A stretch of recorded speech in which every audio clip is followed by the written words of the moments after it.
नमस्कार, good morning. आप देख रहे हैं डीडी न्यूज। आपके साथ मैं हूं गौरव श्रीवास्तव और मेरे साथ मेरी सहयोगी मनीषा हैं जो कि सांकेतिक भाषा के जरिए आपको खबरों से रूबरू करवाएंगी। तो खबरों की शुरुआत करें उससे पहले एक नजर इस वक्त की हेडलाइंस पर। संसद का शीतकालीन सत्र आज से दोनों सदनों में कई अहम विधायी कार्य सूचीबद्ध। संसदीय कार्य मंत्री ने कहा कि सरकार किसी भी प्रमुख विषय पर नियमों के तहत चर्चा को तैयार।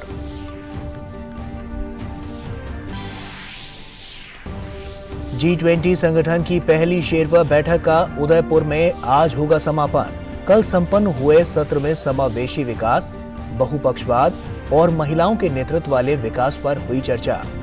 भारत के G20 शेरपा अमिताभ कांत ने कहा, भारत की प्राथमिकताओं का बाकी देशों ने किया समर्थन। दिल्ली नगर निगम चुनावों के लिए आज वोटों की गिनती। मतगणना के लिए बनाए गए 42 केंद्र। चुनाव आयोग ने की व्यापक तैयारियां। भाजपा और आम आदमी पार्टी के बीच है मुख्य मुकाबला।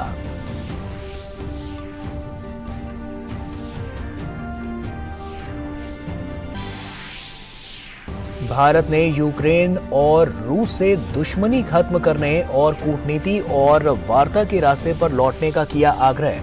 संयुक्त राष्ट्र में भारत की स्थायी प्रतिनिधि रुचिरा कंबोज ने कहा, भारत ने शत्रुता को तत्काल मिटाने और हिंसा को समाप्त करने का किया है लगातार आह्वान।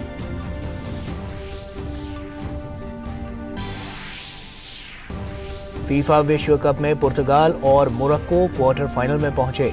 पुर्तगाल ने प्री क्वार्टर फाइनल में स्विट्जरलैंड को एक तरफा मुकाबले में 6-1 से किया पराजित, तो वहीं मोरक्को ने भारी उलटफेर में स्पेन को पेनाल्टी शूटआउट में 3-0 से हराया।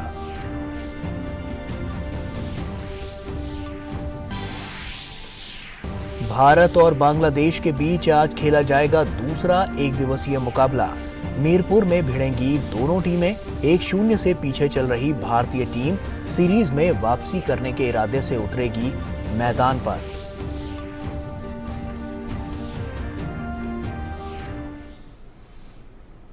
तो आइए अब खबरों की शुरुआत करते हैं। संसद के शीतकालीन सत्र की आज से शुरुआत हो रही है। इस दौरान 23 दिन में 17 बैठकें होंगी। सरकार ने उम्मीद जताई है कि सत्र के दौरान विधायी कामकाज पर रचनात्मक बहस और चर्चा होगी। शीतकालीन सत्र 29 दिसंबर तक चलेगा। संसद के शीतकालीन सत्र से पहले कल नई दिल्ली में सर्वदलीय बैठक हुई, जिसमें सरकार ने सत्र के दौरान दोनों सदनों का सुचारू कामकाज सुनिश्चित करने के लिए सभी राजनीतिक दलों का सहयोग मांगा। बैठक के बाद संसदीय कार्य मंत्री प्रहलाद जोशी ने कहा कि लोकसभा अध्यक्ष और राज्यसभा के सभापति की अनुमति से सरकार सदन में किसी भी मुद्दे पर चर्चा के लिए तैयार है।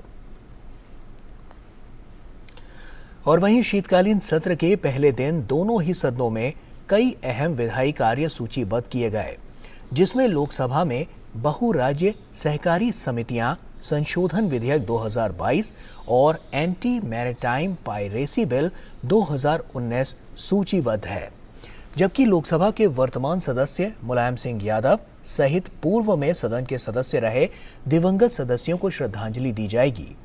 इसके अलावा राज्यसभा में वन्य जीव संरक्षण संशोधन विधेयक 2022 सूचीबद्ध किया गया है। इसके अलावा मौखिक प्रश्नों के उत्तर में सहकारिता, शिक्षा, गृह, अल्पसंख्यक कार्य, पंचायती राज, सड़क परिवहन और राजमार्ग, ग्रामीण विकास, कौशल विकास और उद्यमिता, सामाजिक न्याय और अधिकारिता, जनजातीय कार्य, महिला एवं बाल विकास जैसे मंत्रालयों के प्रश्नों के जवाब सूचीबद्ध हैं।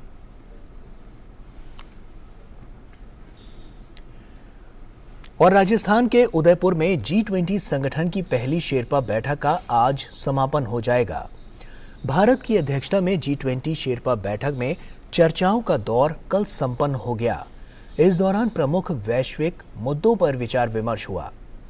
G20 शेरपा श्री अमिताभ कांत ने चर्चा की शुरुआत करते हुए कृषि, व्यापार और निवेश, रोजगार, भ्रष्टाचार विरोध, पर्यटन और संस्कृति विषयों पर 6 अलग अलग कार्य समूहों के साथ साथ भारत की G20 प्राथमिकताओं की जानकारी दी और उनमें आपसी सहकार प्रयासों को मजबूत करने पर जोर दिया। उन्होंने कृषि, व्यापार, रोजगार, भ्रष्टाचार और आर्थिक अपराधों से निपटने के लिए परिवर्तनकारी प्रयासों की आवश्यकता पर बल दिया। G20 शेरपा अमिताभ कांत ने भारत द्वारा निर्धारित प्राथमिकताओं के प्रति समर्थन जताने के लिए प्रतिनिधि मंडलों का आभार भी व्यक्त किया। बैठक में शामिल विदेशी शेरपाओं ने अहम मुद्दों पर अपने देश का पक्ष रखा। 3 दिनों के दौरान समकालीन वैश्विक सामाजिक, आर्थिक और भू राजनीतिक चिंताओं को ध्यान में रखकर भविष्य की रणनीति पर चिंतन हुआ।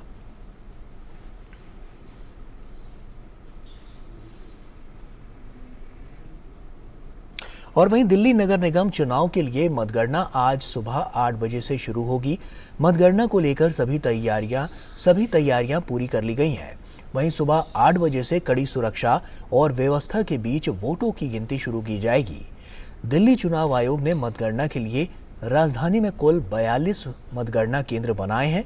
ये मतगणना केंद्र शास्त्री पार्क, यमुना विहार, मयूर विहार, नंदनगरी, द्वारका, ओखला, मंगोलपुरी, पीतमपुरा, अलीपुर और मॉडल टाउन में बनाए गए हैं। मतगणना के लिए 68 चुनाव पर्यवेक्षकों को पहले ही तैनात किया जा चुका है। इस बार एमसीडी चुनावों में 250 वार्ड में कुल 1349 उम्मीदवार मैदान में थे। दिल्ली नगर निगम के लिए 4 दिसंबर को मतदान हुआ था, जिसमें 50.48% मतदाताओं ने अपने मताधिकार का प्रयोग किया था। और वहीं भारत सरकार की मुफ्त टेलीमेडिसिन सेवा ई-संजीवनी ने एक महत्वपूर्ण उपलब्धि हासिल करते हुए आश्चर्यजनक तरीके से 8 करोड़ टेली परामर्श प्रदान करने का आंकड़ा पार करके एक और मील का पत्थर पार कर लिया है। पिछले 1 करोड़ परामर्श लगभग 5 सप्ताह की उल्लेखनीय समय सीमा में उपलब्ध कराए गए थे, जिससे टेलीमेडिसिन को व्यापक रूप से अपनाने का संकेत मिलता है। केंद्रीय स्वास्थ्य एवं परिवार कल्याण मंत्रालय की ई-स्वास्थ्य पहल ई-संजीवनी एक राष्ट्रीय टेलीमेडिसिन सेवा है, जो पारंपरिक रूप से डॉक्टर के पास जाकर परामर्श लेने के स्थान पर डिजिटल प्लेटफॉर्म के माध्यम से घर बैठे ही चिकित्सीय लाभ उठाने का विकल्प प्रदान करने का प्रयास करती है।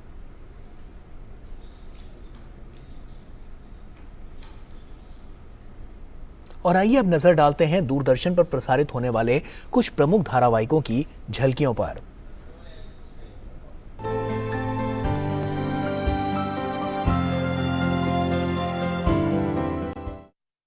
नमस्कार, डीडी प्रीमियर्स में आज फिर आपका स्वागत। मैं रेशमा आपके साथ। और जैसा कि आप जानते ही हैं कि हम अपने इस खास सेगमेंट में आपके साथ बात करते हैं दूरदर्शन के विभिन्न नेटवर्क पर प्रसारित होने वाले कुछ खास कार्यक्रमों की, कुछ खास धारावाहिकों की। तो सबसे पहले बात करते हैं आपके साथ कॉर्पोरेट सरपंच की। आज के इस धारावाहिक में आप देखेंगे कि कीर्ति द्वारा चाय की दुकान खोलने पर सभी लोग बेहद चिंतित हो जाते हैं। उधर सरपंच और उत्कर्ष एक साथ मिलकर पूरी कोशिश करते हैं कि किसी भी तरह इस बिजनेस को नाकामयाब बनाया जाए। ये मैं क्या सुन रहा हूँ? इतना पढ़ लिख के कीर्ति हमारे गांव में चाय की टपरी लगाएगी? तुम एमबीए पास आउट हो तो तुम कोई और भी तो बिजनेस कर सकती थी, फिर ये चाय का बिजनेस क्यों? ये मेरे लिए बिजनेस नहीं, जरिया है, आम लोगों तक पहुंचने का जरिया। आज तक हमने जो भी एहसान किए हैं, तो हमारा एक काम कर दे, वो कीर्ति को इस गांव से बाहर कर दे किसी भी हालत में। अब देखता हूँ दुकान का उद्घाटन कैसे होता है। तो कैसे करेगी कीर्ति इन लोगों का सामना, ये जानने के लिए देखिए कॉर्पोरेट सरपंच सोमवार से शुक्रवार रात 8:30 बजे सिर्फ डीडी नेशनल पर। और बाल कृष्ण में आप देखेंगे कि बाल कृष्ण करते हैं श्री गणेश की आराधना।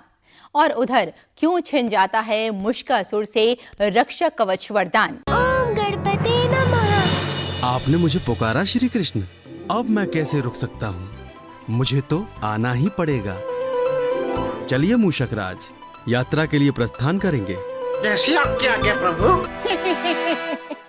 तुम्हारा बड़े से बड़ा प्रयास श्री गणेश के इस कवच के आगे कुछ भी नहीं। हाँ, मैंने तुम्हें ये कवच वरदान के रूप में दिया था और आज मैं स्वयं तुमसे इसे पुनः ले रहा हूँ, क्योंकि तुम इसके योग्य नहीं हो। जब नियति ने मूषिकासुर को गोकुल भेजा तो मैं समझ गया था कि आपसे इस अवतार में मेरा मिलना सुनिश्चित हो चुका है।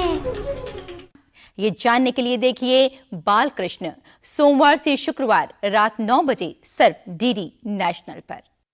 और धारावाहिक तेजपुर में आप देखेंगे कि नीरव और उसके गुंडों को ये पता चल जाता है कि पारुमिता के साथ मंडप में कोई और था, जिसकी वजह से वो बौखला जाता है। और उधर आकाश पारुमिता को बचाकर उसके माता पिता के पास पहुंचा देता है। तुम शांत हो जाओ मैंडी। मैं जानती हूँ तुम बहुत गुस्सा हो, लेकिन गुस्सा करने से कुछ नहीं होगा। देखा मेरी इंट्यूशन कितनी सही निकली ना। मैंने कहा था ना तुमसे कि शालिनी मुझसे कुछ छुपा रही है। कहा था ना कल मैंने तुमसे। सिर्फ शालिनी ही नहीं, बलदेव और निराली भी ये बात जानती थी। सिर्फ हम दोनों और सोनी से ये बात छिपा के रखी थी। दादा आप यहाँ? और वो कौन था? भाभी के साथ मंडप में कौन बैठा था? और वो फेरे किसने लिए? कहते हो तुम सबके सब? हाँ? अंधे थे क्या? तुम लोगों को दिखाई दिया कि मैं वो नहीं था? Idiots! मैं एक बात कहूँ सर, घर परिवार से बनता है और आपका परिवार आपके साथ है। आगे क्या होगा ये जानने के लिए देखिए तेजपुर सोमवार से शुक्रवार रात 9:30 बजे सिर्फ डीडी नेशनल पर। तो आप उठाइए इन खास धारावाहिकों का आनंद और हमें यही अनुमति दीजिए। नमस्कार।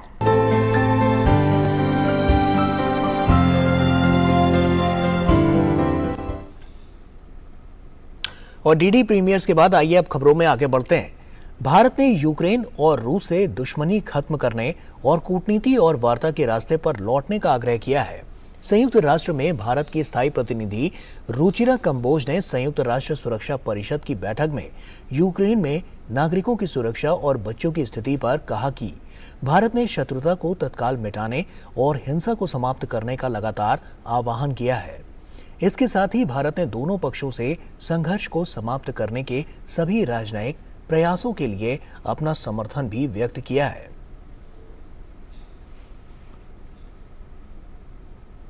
और कोल उत्पादन में हुई अभूतपूर्व वृद्धि हुई है। कुल कोयला उत्पादन में 11.66% की वृद्धि दर्ज की गई है।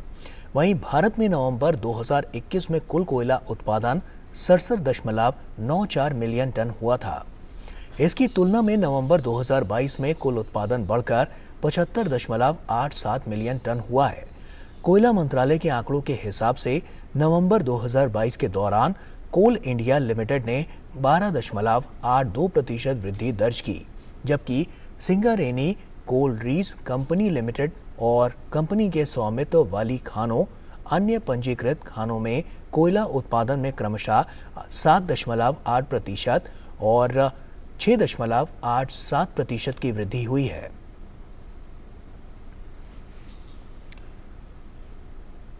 फीफा विश्व कप के आखिरी प्री क्वार्टर फाइनल मैच में पुर्तगाल ने स्विट्जरलैंड को 6-1 से हरा दिया। इस जीत के साथ ही पुर्तगाल ने क्वार्टर फाइनल में अपनी जगह बना ली। इस एक तरफा मुकाबले के हीरो पुर्तगाल के गोंजालो रामोस रहे। उन्होंने 3 गोल दागे। ये इस विश्व कप की पहली हैट्रिक है। रामोस ने पहला गोल मैच के 17वें मिनट में, दूसरा 51वें और तीसरा गोल 67वें मिनट में दागा। उनके अलावा डिफेंडर पेपे ने 33वें मिनट में, राफेल गुएरेरो ने 55वें और राफेल लियाओ ने इंजरी टाइम में गोल किया। वहीं स्विट्जरलैंड की तरफ से एकमात्र गोल मैनुअल अंकाजी ने किया और उनके मुकाबले में 58वें मिनट में उन्होंने ये गोल किया। कतर में चल रहे फीफा विश्व कप के प्री क्वार्टर फाइनल मुकाबले में एक बार फिर उलटफेर देखने को मिला। मंगलवार को खेले गए मुकाबले में मोरक्को ने स्पेन को 3-0 से हरा दिया। इसी के साथ ही मोरक्को ने क्वार्टर फाइनल में अपनी जगह बना ली है। मोरक्को को ये जीत मुकाबले के पेनल्टी शूट में हाथ लगी। इस रोमांचक मुकाबले में निर्धारित 90 मिनट तक एक भी गोल नहीं होने के बाद मैच एक्स्ट्रा टाइम में पहुंच गया। एक्स्ट्रा टाइम के समाप्त होने के बाद भी स्कोर 0-0 ही रहा। फिर मैच का नतीजा पेनल्टी शूटआउट से निकला। मोरक्को के लिए पेनल्टी शूट में अब्देल हमीद साबरी, हकीम और अशरफ हकीमी ने स्पेन के खिलाफ 3 गोल दागे। वहीं स्पेन के लिए पाब्ले सराबिया, कार्लोस सोलर और सर्जियो बुस्केट्स पेनल्टी शूट को गोल में नहीं बदल सके। इस तरह ये मैच मोरक्को ने अपने नाम कर लिया।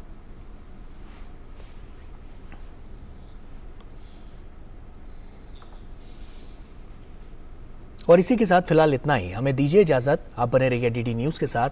नमस्कार।